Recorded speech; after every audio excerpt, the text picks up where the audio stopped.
Hi, I'm Dr. Kimberlee Mendoza, and today on Blue Fire Faith, we're going to talk about overcoming the world.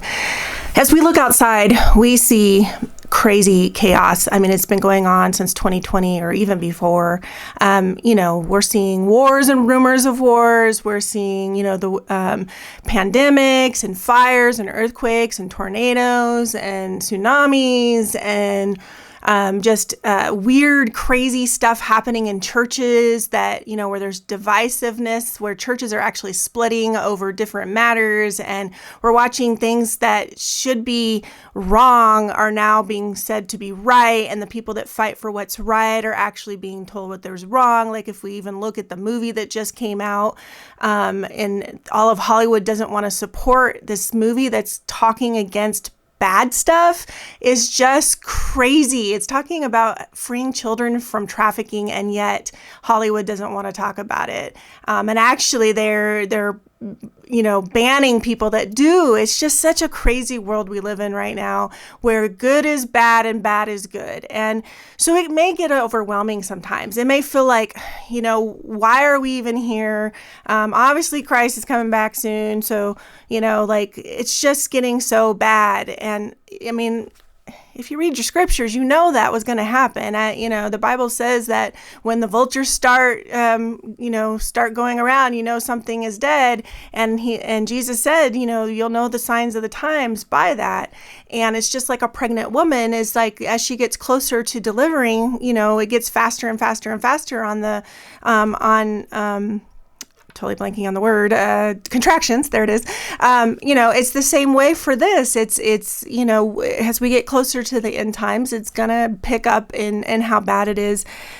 But it's kind of interesting. There's a spiritual shift that has happened, and it started mostly in 2020, where we started to see that people weren't like hiding in the darkness anymore. The darkness is very prevalent and out, and Christianity is becoming like the most hated group of people, which is so bizarre because we're supposed to be all about love, and yet all these people are against us. And the Bible talks about that too. We're watching prophecy literally come true, so we shouldn't be surprised. However, all that is depressing, but we have good news here. Okay, so 1 John 5:4 says, "For everyone born of God overcomes the world. This is the victory that has overcome the world, even in our faith."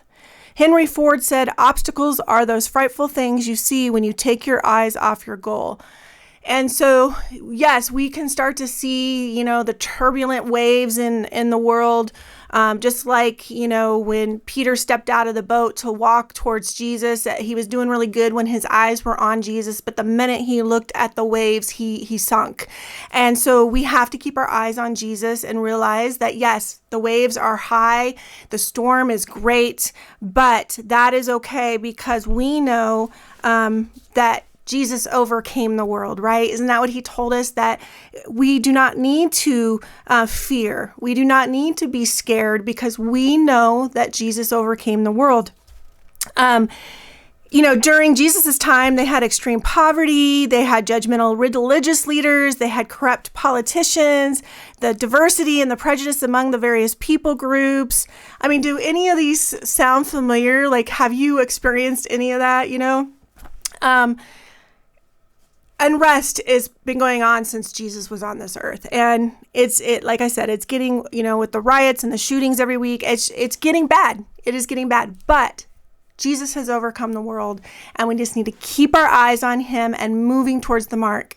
However, in the midst of that, be careful that you are not sleeping. I saw this really great video years ago. It was like a missions video where all these people were on a boat and they were like partying, and all these people were on the ground and it was raining and they were flooding and drowning, and these people on the boat were they were good. They were, and so as Christians, be careful that we're not on the boat like just partying and knowing that we're okay because Jesus has overcome the world, so we're good, and we're not worrying about the people that are outside the boat that are going to drown. And so we need to get them on the boat, and just like Noah, when Noah's ark happened, all the people drowned, and the Bible says that in the end days will be like the times of Noah. And so we got to try and get as many on the boat as we can. 2 by 2, let's get them on. All right, I'm done for today. You all have a great one. Take care. Bye-bye.